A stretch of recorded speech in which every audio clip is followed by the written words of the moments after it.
So we have vanquished the dastardly Brits and have won the war. Independence for these new United States of America at last. Very true, Madison. But now, our country needs a new constitution to establish our government and guide our values. Indeed, and we shall begin at once. But who should pen this lofty document? Well, Jefferson got a haircut just for the occasion. I say we let him have a go. Sounds fair. I'm down to do it. Then it's settled. I was thinking, we have 2 elected bodies, one decided by population for each state, and the other with 2 senators from each state. Ah, brilliant! I love it. Write that down. Okay, how about for a judicial system we have it appointed by the president and then approved by the Senate, so it's insulated from the whims and firebrands of the time. Ah, a most inspiring sentiment. Brilliant. I love it. Write that down as well. You've got it. Yes. Now for slavery, I was thinking whites would be prohibited to mix with slaves, but will allow slave masters to score a little on the side, no questions asked. Is something the matter? I don't know about that one. What's wrong with it? Well, slavery is the greatest issue this nation faces. We must think of a just and righteous way to deal with it. Okay. How about if I add only hand stuff unless she's into it? Oh, God. Franklin, do you want to handle this? Look, it's too crude to put in our founding document, and quite frankly, it's a bit disturbing. Well, I fail to see the problem, gentlemen.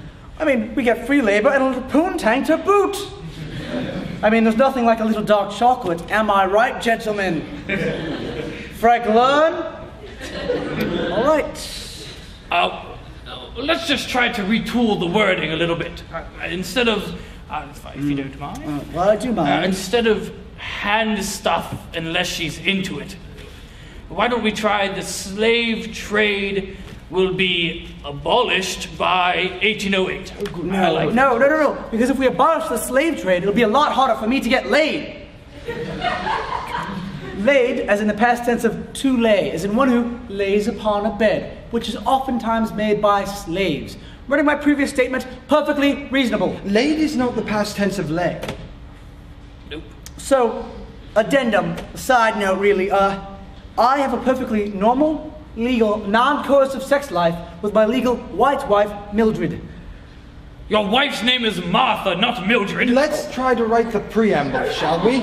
A sentence that really sums up the hopes of this new nation of freedom. All right, how about this?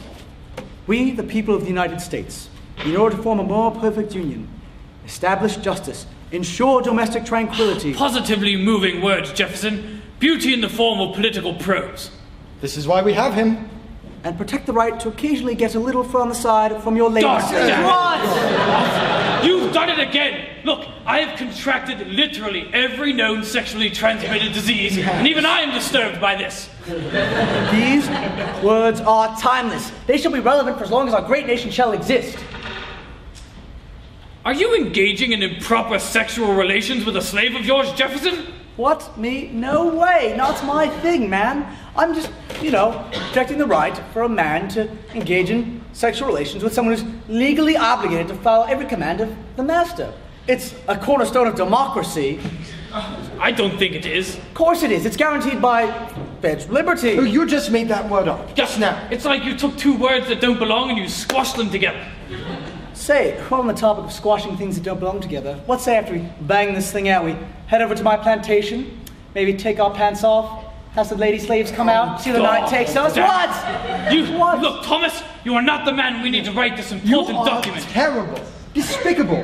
This is a document about hope and justice and freedom. We'll back. Not a sophomoric rag of despicable coital relations and questionable conduct. You really need to piece your life back together, Jefferson. Indeed. Whatever, I don't need this. Oh, good luck writing it on your own. Where in God's name are you going? Where am I going? I'm going to go and find one of my lady slaves. We're going to go to a meeting of business, discuss the bull trade. Leave that quill. No, it's my quill. Leave that quill. There's a little gay blue one.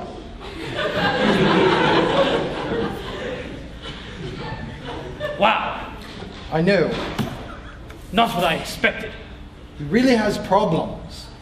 Truly a perverse man with no idea of the senses of liberty or federal liberty. Don't use his words. Well, in any case, we need someone to write this document. Someone who can sculpt the hopes and freedoms of this new nation of liberty and equality. Are you in? Me? Well, I don't know, but I shall give it a try. Do your best. I've got it! We shall only count black people as 3/5 of a person. That's brilliant! Write that down quickly!